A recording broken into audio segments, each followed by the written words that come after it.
Physical intimacy है और emotional intimacy का क्या प्रभाव पड़ता है। फिजिकल इंटीमेसी पर इमोशनल इंटीमेसी का प्रभाव क्या होता है। आपको अपनी आवश्यकताओं को व्यक्त करने देता है ये, और अपने साथी की इच्छा को सुनने में मदद करता है। अगर आपका इमोशनल इंटीमेसी नहीं है तो आपका रोमांटिक रिलेशन भी ठीक नहीं होगा, जो घनिष्ठ क्षणों के दौरान निकटता और जुड़ाव की भावनाओं को ये तीव्र कर सकता है। अगर इमोशनल इंटीमेसी है तो ये क्या करेगा, बहुत अच्छा रहेगा। इमोशनल जरूरतें पूरी होने पर आपको संतुष्ट, सुरक्षित और प्यार महसूस होने की संभावना अधिक हो जाती है। आपका जो लव है ना, लव की फ्रीक्वेंसी बढ़ जाएगी। और जब आप फिजिकल होंगे, ठीक है, तो अपने पार्टनर के संकेतों को भी, वरीयताओं को भी आप हर चीजों को समझ पाओगे। खाली नजर से बोलते ना, खाली वाइफ ने आंख दिखाया तो हस्बैंड को समझ में आना चाहिए कि क्या चाहती हो। अगर वो नहीं, इमोशनल बॉन्डिंग नहीं, तो नहीं समझ पाओगे आप। रिश्तों में जो तनाव और झगड़ों के खिलाफ ये बफर के रूप में कार्य करता है, और समय के साथ जोड़ों के बीच जुनून और इच्छा को बनाए रखता है। आपका एक टाइम आएगा, 10 साल 20 साल 15 साल 20 साल के बाद, कुछ टाइम के बाद आपके फिजिकल रिलेशन कम हो जाएंगे। तब क्या करोगे आप। अगर आप इमोशनल हो तो आपका रिश्ता चलते रहेगा, नहीं तो दिक्कत होगी। देखो, रिश्तों में भावनात्मक अंतरंगता कैसे बनाए, तो भावनात्मक अंतरंगता विश्वास, पहले बात है फेथ, कम्युनिकेशन और एक दूसरे की गहरी समझ बनाती है। तो हम देखते हैं 5 इंपॉर्टेंट तरीके जिससे इसे बेहतर किया जा सकता। नहीं होने से क्या नुकसान है वो तो बता दिया मैंने, करने से क्या होगा और क्या कैसे उसको डेवलप कर सकते हो आप। अपने पार्टनर के साथ इमोशनल लेवल पे आपकी बॉन्डिंग कैसे स्ट्रॉन्ग कर सकते हो वो हम बताने जा रहे हैं। पहला बात है कि कम्युनिकेशन। अगर आपकी इमोशनल इंटीमेसी नहीं है तो आपका कम्युनिकेशन बेटर नहीं है। मतलब आप ओपन और ऑनेस्ट कम्युनिकेशन में विश्वास नहीं रखते हैं। अगर आप ओपन और ऑनेस्ट कम्युनिकेशन में रहेंगे तो आपका इमोशनल इंटीमेसी बढ़ेगी। अपने विचारों, भावनाओं और अनुभवों को अपने साथी के साथ साझा करें, उसके साथ शेयर करें। सहानुभूति और समझ दिखाते हुए एक सक्रिय श्रोता बने। मैक्सिमम बार प्रॉब्लम क्या है कि लेडीज को थोड़ा बोलने की आदत ज्यादा होती है, तो जेंट्स भी बोलते हैं, जेंट्स को थोड़ा ज्यादा सुनना है। अब बोलोगे लेडीज को सर क्यों नहीं सुनना है, उसका नहीं है, कैपेसिटी नहीं है, उसके पास थोड़ा कम सुनता है लेडीज, तो जेंट्स को ही ज्यादा सुनना पड़ेगा। आपको सक्रिय श्रोता बनना पड़ेगा।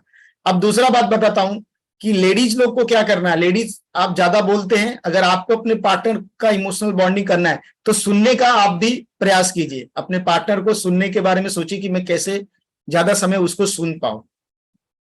अगर आप सुनने का आदत डालेंगी तो आपका इमोशनल बॉन्डिंग बहुत अच्छा हो जाएगा। एक सुरक्षित स्थान बनाए जहां आप दोनों निर्णय के डर से के बिना अपने आप को अभिव्यक्त करने में सहज महसूस करते हैं। बहुत बार लोगों का कम्युनिकेशन प्रॉब्लम इसलिए होता है कि वो एक कंबाइंड फैमिली में रह रहे हैं, ज्वाइंट फैमिली में रह रहे हैं, या मतलब माँ बाप हैं, भाई बहन हैं, ज्यादा बड़ा परिवार है, तब भी दिक्कत होती है। अगर आप सिंगल हैं, मतलब आप हस्बैंड वाइफ दोनों खाली रह रहे हैं, तब तो और ज्यादा प्रॉब्लम होता है। ज्वाइंट फैमिली में होना थोड़ा और ज्यादा, उसमें थोड़ा सा संघर्ष होगा, लेकिन वहां पे जो कम्युनिकेशन है ना, आप दोनों को अपने साथ साथ अपने दूसरे लोगों के साथ भी आपको बना के रखना पड़ेगा।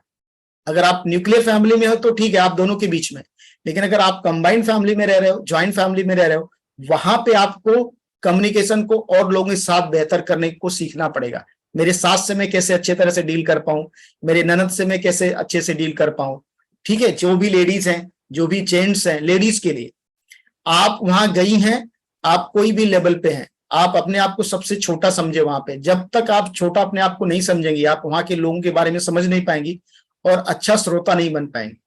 तो अपने आप को समझना, हर व्यक्ति के अंदर कुछ वीकनेस होती है, कुछ स्ट्रांग पॉइंट होते हैं।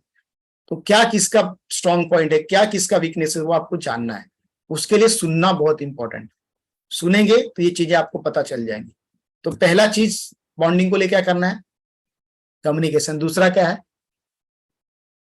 Quality time. बहुत सारे कपल्स क्वालिटी टाइम बिताते नहीं, आज के दिन में तो बहुत मुश्किल है, ठीक है।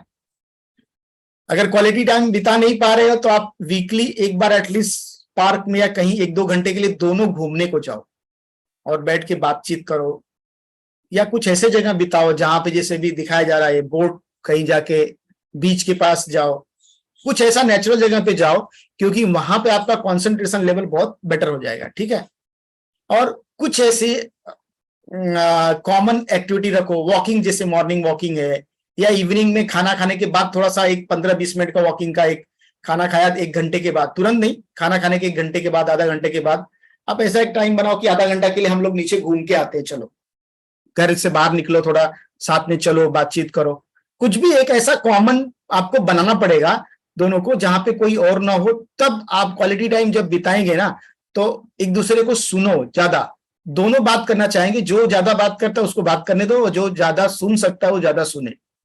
मतलब कनेक्ट करना है आपको। जब कनेक्ट करेंगे ना, कोई एक एक्टिविटी करो, जैसे आपकी वाइफ खाना बनाती है, ठीक है, आपको नहीं आता, जाके थोड़ा बहुत उसमें कुछ सपोर्ट कर दो, कुछ कर दो, सब्जी काट दो, अरे हाँ थोड़ा, मतलब उससे एक इमोशनल बॉन्डिंग वहां पे भी बनेगा। अगर लेडीज लोग, वो आपका हस्बैंड ऐसा नहीं है कि वो आपको खाना खाने में या कोई चीज में मदद नहीं कर सकता, तो दूसरी चीज में उसके साथ जाओ, घूमने जाओ, जरूरी नहीं क्या कौन कर सकता उसके हिसाब से करना है। ये नहीं कि कल जाके बोले लोगे चलो मेरे साथ खाना बनाने में हेल्प करो, अब वो उसको इंटरेस्ट ही नहीं बंदे को, कभी उसकी माँ ने उसको वो खाना बनाने को सिखाया ही नहीं या बताया नहीं, तो नहीं कर सकता। कुछ कुछ लोग को इंटरेस्ट होता है, कुछ कुछ लोग को नहीं होता है। कोविड में बहुत सारे जेंट्स लोग खाना बनाना सीख गए, तभी तो वो प्रॉब्लम नहीं है। ठीक है तो ये फायदा हो गया, बराबर है कि नहीं। तीसरा है कि आपका भावनात्मक समर्थन, ये बहुत इंपॉर्टेंट है। जब आपका पार्टनर है ना, कोई जैसे लेडीज लोग का महीने में 4-5 दिन जब उनका पीरियड होता है, तो पीरियड्स के टाइम वो थोड़ी से उनके मूड स्विंग्स होते हैं, उस समय आपको ध्यान रखना है। उस समय चिड़चिड़ापन होता है, लेडीज को थोड़ा सा मूड स्विंग होता है, तो वो उसका टाइम में आपको उसको कुछ ऐसी बात नहीं बोलना जिससे वो गुस्सा करे, आपको अंडरस्टैंड करना। इस तरह लेडीज लोग को जब हस्बैंड जॉब करके आता है, बहुत सारे स्ट्रेस, टेंशन, बॉस का परेशानी, ये वो सब लेके आता है, तो आपको उस समय उसको कुछ बोलना है, छेड़ना नहीं है। 2 घंटा उसको कुछ बोलो मत, नाश्ता पानी दे दो, ये कर दो, लेकिन कुछ पूछो मत क्या हुआ क्या नहीं, क्योंकि जेंट्स को शेयर करना बहुत पसंद नहीं है। जब खाना खाते हो, जब बात होगी, तब वो चीजों को बताओ करो। ठीक है, जब भी आपका पार्टनर कठिन समय से गुजर रहा है, तो वहां पे आपको सहानुभूति दिखाना है, समझ दिखाना है। ठीक, एक विश्वसनीय और दयालु साथी बनने की आपकी इच्छा भावनात्मक अंतरता को मजबूत करती है। जब तक आप उसके बारे में केयर, आपका केयर ही ना अपने पार्टनर के इमोशनल बॉन्डिंग को ठीक करता है। अगर वो परेशान है तो उसकी केयर को समझो। ठीक है, अगर आपका पार्टनर कुछ वजह से जैसा आप सोचते हो वैसा नहीं कर रहा है, झूठ बोल रहा है, या वो ऑनेस्टली कुछ चीजें नहीं कर पा रहा है, तो उसको एहसास मत दिलाओ कि तुम गलत हो, तुम गलत हो, नहीं। आप उसको ये एहसास दिलाओ कि उसके हर एक सिचुएशन में आप उसका साथ देने को तैयार हो। आप सोचोगे इससे तो वो और ज्यादा गलत करेगा, नहीं। अगर आप ऐसा करोगे ना, तो आपकी इमोशनल बॉन्डिंग मजबूत होगी, फिर वो आपसे कुछ चीज छिपाने में शर्म महसूस करेगा कि ये मेरा इतना केयर करती, फिर मैं नहीं करूंगा, और होगा वो। ऐसा बहुत सारे लोग के साथ हुआ है। लोग सोचते हैं सर ऐसा कैसे होगा सामने वाले को, लेकिन अगर आप इमोशनल सपोर्ट करते हैं ना, तो ये आपके रिलेशनशिप को बहुत ज्यादा ये स्ट्रॉन्ग करेगा। भेद्यता मतलब क्या, अपनी कमजोरियों को अपने साथी के साथ साझा करें। अगर आपका कोई कमजोरी, कोई वीकनेसेस है ना, तो आपके हस्बैंड या अपनी वाइफ में जो भी आपकी कमजोरी है, वो अपने पार्टनर्स को आपको बताना पड़ेगा। ये नहीं कि उसको छुपा के रखना है। बहुत सारे लोग अपनी कमजोरियों को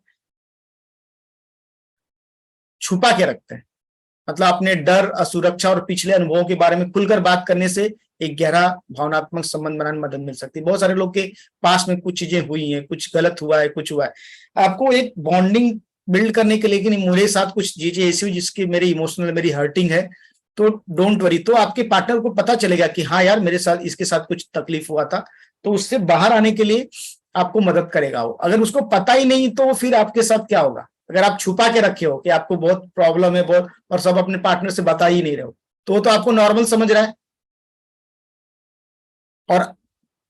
और ये बहुत बार होता है, इसके लिए दिक्कत आती है। और अगर आपका पार्टनर ऐसा कर रहा है, तो ये आप समझ जाओ कि वो कुछ छुपा रहा है, कुछ उससे, वो उसके प्रॉब्लम कुछ ऐसे हैं जो वो आपसे शेयर नहीं कर रहा है, जिसकी वजह से वो परेशान है।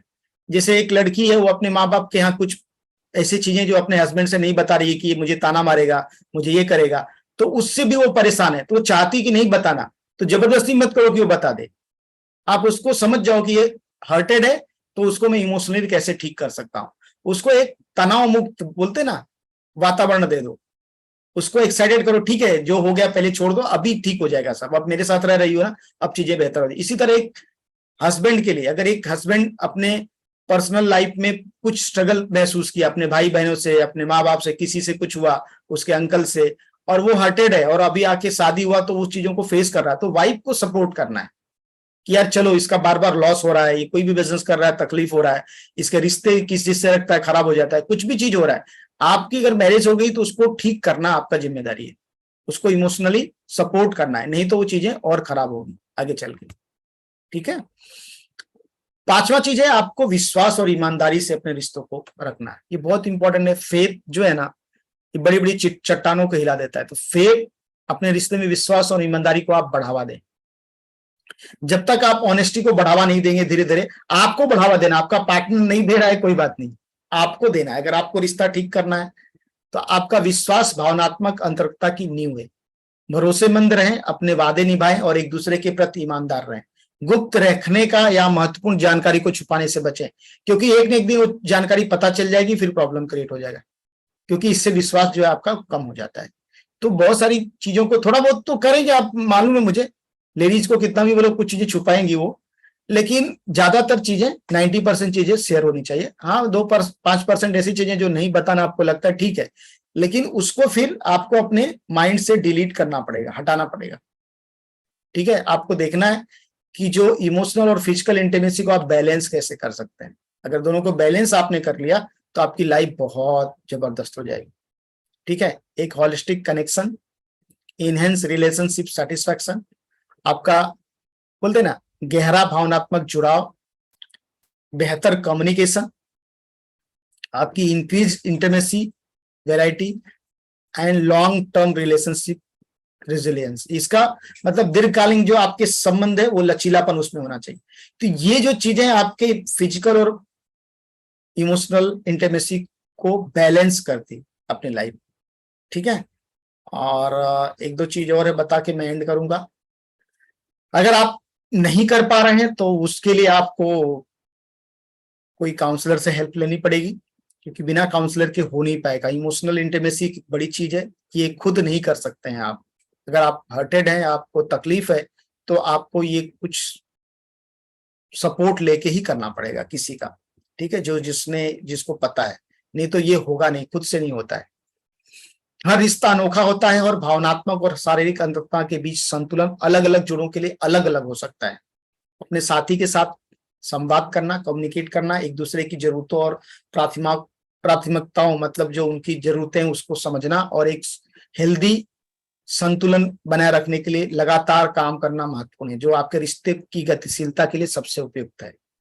हर एक रिलेशनशिप के लिए अलग अलग हो सकता है, सेम सबके लिए नहीं। देखिए ये याद रखें कि भावनात्मक अंतरंगता का निर्माण दोनों भागीदारों के समय, प्रयास और निरंतर प्रतिबद्धता लेता है। मतलब आपका कंटिन्यूअस कमिटमेंट है ना, उसी से ये होगा।